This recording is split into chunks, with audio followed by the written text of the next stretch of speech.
तहरीक इंसाफ की हुकूमत पर अब ये तनकीद होती है कि वो अपने खिलाफ की जाने वाली हर चीज़ की जिम्मेदारी दूसरों पर डाल देती है। साबिक वज़ीर आज़म नवाज शरीफ के मामले पर भी यही हो रहा है और मुसलसल उनकी बीमारी पर सवालात उठाए जा रहे हैं। तनकीद हो रही है पंजाब हुकूमत ने गुज़िश्ता हफ्ते नामुकम्मल मेडिकल रिपोर्ट्स की बुनियाद पर उनकी जमानत में तौसी ना करने का फैसला किया और अब वफाकी हुकूमत ने उन्हें बरतानिया से डिपोर्ट कराने का ऐलान कर दिया है। इसके साथ साथ उनकी बीमारी और बैरून मुल्क भेजने का जिम्मेदार भी दूसरों को करार दिया जा रहा है। पहले हुकूमत ने अदलिया पर जिम्मेदारी डाली, फिर अपनी ही हुकूमत के बनाए हुए मेडिकल बोर्ड्स की रिपोर्ट पर जिम्मेदारी डाली और कहा कि कार्रवाई होगी, और अब मलबा मीडिया पर डाल दिया गया है। वज़ीर आज़म की मामले खुसूसी बराए इत्तलात फिरदौस आशिक एवान का कहना है कि नवाज शरीफ को डिपोर्ट कराने के लिए बरतानवी हुकूमत को अगले हफ्ते खत लिखा जाएगा। साथ ही उन्होंने इल्ज़ाम लगाया कि नवाज शरीफ की बीमारी एक फिक्स्ड मैच था जो मुख्तलिफ मीडिया हाउसेज साथ मिलकर उनके खेला गया और ये तासुर दिया गया कि उनकी जान को खतरा है। मियां नवाज शरीफ साहब की शक्ल में जो वीआईपी कैदी है उसको पाकिस्तान वापस लाने का वक्त आन पहुंचा। फेडरल गवर्नमेंट जो है वो गवर्नमेंट ऑफ बरतानिया को लिखने जा रही है कि इनको वहां से डिपोर्ट किया जाए।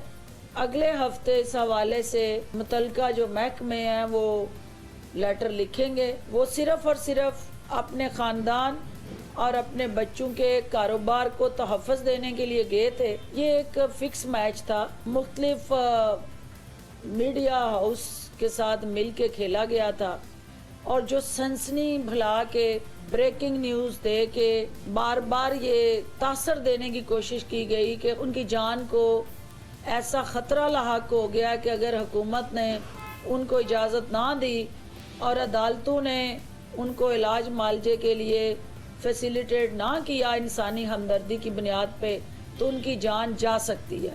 तो उस तासर को उभारने में और उसके साथ जुड़े जो दीगर मैकेनिज़म्स हैं उनको प्लान करने में यकीनन जो भी इन्वॉल्व है या जिसने इसमें हिस्सा डाला है वो तमाम किरदार जो हैं वो बेनकाब होंगे और उन किरदारों को बेनकाब करके ही हम कौम के सामने सुरखरू हो सकते हैं। आशिक एवान साहिबा नवाज शरीफ की बीमारी और उनके बैरून मुल्क रवानगी को फिक्स्ड मैच करार दे रही हैं। इसके जिम्मेदारों को सामने लाने का दावा कर रही हैं। इसकी जिम्मेदारी मीडिया पर डाल रही हैं। इससे पहले वज़ीर आज़म इमरान खान ने मेडिकल रिपोर्ट्स पर सवाल उठाया था, तहकीकात की बात की थी। तहकीकात अब हुई नहीं है, मगर जो पंजाब हुकूमत के बनाए गए मेडिकल बोर्ड है क्या उस पर सवाल उठा रही हैं फिरदौस आशिक एवान साहिबा, जिसकी बुनियाद पर अदालत ने और फिर खुद वफाकी हुकूमत ने उन्हें बैरून मुल्क जाने की इजाज़त दी, जबकि पंजाब हुकूमत अब भी अपनी रिपोर्ट्स पर कायम है और अपने ही वफाकी वज़रा के मेडिकल रिपोर्ट से मुतालिक इल्ज़ामात को मुस्तरद कर रही है। फवाद चौधरी साहब ने भी जब ये एतराज़ात उठाए तो गुज़िश्ता रोज़ ही वज़ीर सेहत पंजाब यास्मीन राशिद ने मेडिकल रिपोर्ट्स पर उठने वाले एतराज़ात का जवाब दिया और उनका कहना था कि तमाम रिपोर्ट्स मुसद्दिक़ा थीं। लंदन से भी जो रिपोर्ट्स आई वो वैसी ही थी और उनमें कोई जालसाजी नहीं की गई। लोग अपनी ओपिनियंस देते रहते हैं। अगर कोई डॉक्टर होता तो मैं शायद फ़िक्रमंद होती, क्योंकि डॉक्टर नहीं है और मैं खुद क्योंकि डॉक्टर हूँ और स्पेशलिस्ट भी हूँ, सारी रिपोर्टों को अच्छी तरह समझती हूँ और सारी रिपोर्ट्स जो थी वो मुसलसल हमारी सुपरविजन में आई थी और वो जेन्युइन रिपोर्ट्स थी। उनसे मैं आज भी इनकार ही नहीं करती। मुझे बहुत एतमाद है अपने डॉक्टर्स के ऊपर, उन्होंने किसी किस्म का कोई जाली काम नहीं किया। इम्पॉर्टेंट ये चीज़ है कि मियां नवाज शरीफ साहब की प्लेटलेट काउंट जो था वो बहुत लो हो गया था, उसको हमने 14 दिन के अंदर स्टेबलाइज़ किया।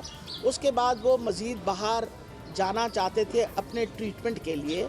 उसके ऊपर बोर्ड ने कहा कि आप बताइए कौन से टेस्ट होने हैं। उनके बेसिस के ऊपर गवर्नमेंट ने भी इजाज़त दी, कोर्ट ने भी इजाज़त दी उनको 8 हफ्ते की कि आप बाहर जाइए अपना ट्रीटमेंट कराएं, लेकिन उस पर वो मशरूत थी, वो शर्ती ये थी कि वो मुसलसल हुकूमत को लूप में रखेंगे और बताएंगे कि वो कौन से टेस्ट कर रहे हैं और वो कौन से उनकी ट्रीटमेंट हो रही है।